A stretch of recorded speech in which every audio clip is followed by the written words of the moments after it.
जमीन जल चुकी है, आसमान अभी बाकी है, सूखे हुए कुएं अभी तेरा इम्तिहान बाकी है। गुड मॉर्निंग, नमस्कार, राधे राधे दोस्तों, स्वागत है आपका मेरे एक नए स्टडी ब्लॉग में। उम्मीद करती हूँ सभी बहुत अच्छे होंगे, सबकी स्टडी बहुत अच्छी चल रही होगी। यूं ही भगवान की कृपा सब पे बनी रहे। मेरी स्टडी का फ्लो ठीक टाइम पे होने लगा है और ठीक से स्टडी को टाइम मैनेज हो पा रहा है। बहुत दिक्कतों के बाद फिर से एक रूटीन में आया है समय। हो जाता है लाइफ में कभी कभी ऐसा भी कि समय मैनेज करने में हमें बहुत ज़्यादा दिक्कत होने लगती है, लेकिन कुछ कर नहीं सकते। इसलिए कहते हैं कि ज़िंदगी अगर एक बार मौका दी है तो उसे हमें पूरी तरह से यूटिलाइज करना चाहिए, क्योंकि ज़िंदगी कभी भी हमें बार बार मौका देने के लिए नहीं है। क्योंकि ज़िंदगी ही इतनी बड़ी नहीं है कि वो हमें बार बार मौका दे और हम बार बार अपने सपनों को पूरा करने के लिए स्ट्रगल कर सकें या फिर कोशिश कर सकें।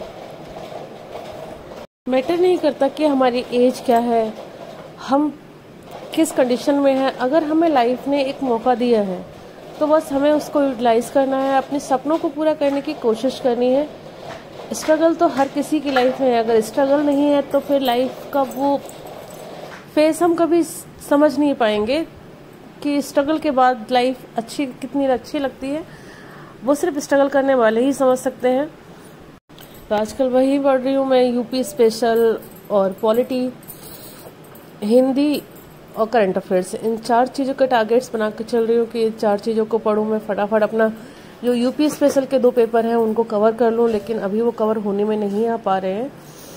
देखते हैं कितना कवर हो पाता है। कोशिश तो यही है कि जल्द से जल्द पूरा कवर हो जाए।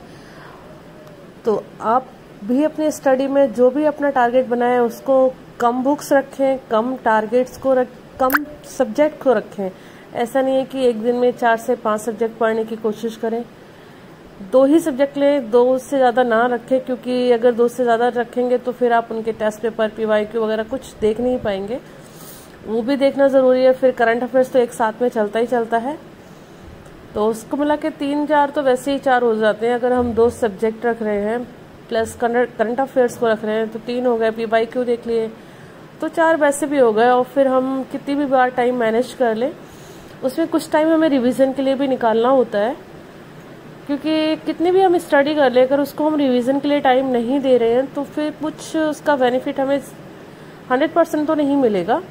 कि हम सोचे उसका बेनिफिट हमें 100% मिल जाए, वो नहीं हो पाता है। तो उसके लिए रिवीजन भी ज़रूरी है। और ऐसा नहीं है कि बस ये है कि अगर हम 2 ही सब्जेक्ट रखते हैं तो उसको हम ज़्यादा से ज़्यादा पढ़ने की कोशिश करें, अपने पढ़ने की स्पीड को बढ़ाएं, उसको समझ के पढ़ें। जैसे स्टार्टिंग में अगर जैसे 10 पेज ही आप पढ़ पा रहे हैं तो उसकी स्पीड बढ़ते बढ़ते आप 20 पे आ जाएंगे, तो वैसे ही आपका डबल हो जाता है। तो इतनी ज़्यादा सब्जेक्ट रखने की ज़रूरत नहीं है।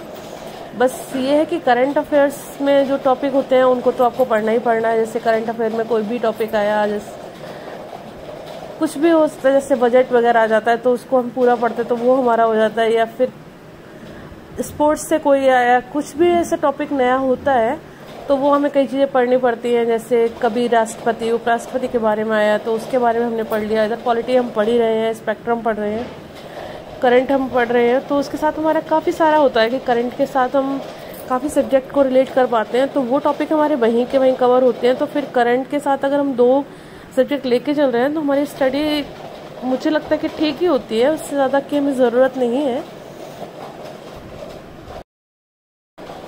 पहले मैं मॉर्निंग में डेली अपनी इसके साथ लाइव भी किया करती थी, अपनी स्टडी के साथ में। मॉर्निंग में काफ़ी जल्दी मैं स्टडी करती थी, मेरा 2:30-3 बजे उठने का रहता था। उसके बाद मैं कभी 3 से कभी 4 से अपनी 4-4 घंटे तक की मैंने लाइव लगा के रखी है। कंटिन्यूस में 4 घंटे एक ब्रेक के साथ पढ़ाई कर लेती हूँ, अगर सर्दी का थोड़ा सा मौसम है तो। और कंटिन्यूस लाइव चलती रहती है।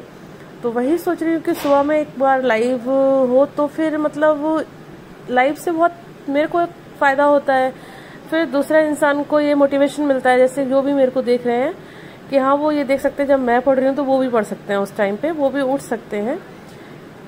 तो मुझे ये फ़ायदा होता है कि लाइव चल रही है तो फिर मुझे ब्रेक लेने का मन नहीं करता है, बाहर नहीं जाना होता है। फिर वो लगता है कि लाइव लगा रखी है, कुछ देख रहे हैं तो उन्हें भी मोटिवेशन मिल रहा है, तो फिर बैठे रहो और ये टॉपिक ख़त्म करके ही उठते हैं, वहीं लेते हैं। अगर वही चीज़ें होती है कि हम ऐसे ही बैठे पढ़ रहे हैं तो फिर लगता है कि चलो ठीक है अब बाद में पढ़ लेते हैं, ये काम कर लेते हैं, वो काम कर लेते हैं, ये चीज़ें थोड़ी सी दिमाग में आ जाती है। लेकिन कि चलो चाय पी लेते हैं, लेकिन यही अगर लाइफ चल रही है तो ये सी चीज़ें दिमाग से हट जाती हैं। ये चीज़ें भी टाइम को डिस्टर्ब नहीं करती हैं। तो इसलिए इससे मुझे लगता है कि लाइव ज़रूरी है। जैसे मेरे सेशन चलते थे वैसे बहुत अच्छा था। देखती हूँ मैं कि लाइव जल्दी से जल्दी शुरू हो, ज़्यादा देर की नहीं तो कम से कम 1 आवर्स की तो शुरू हो पाए।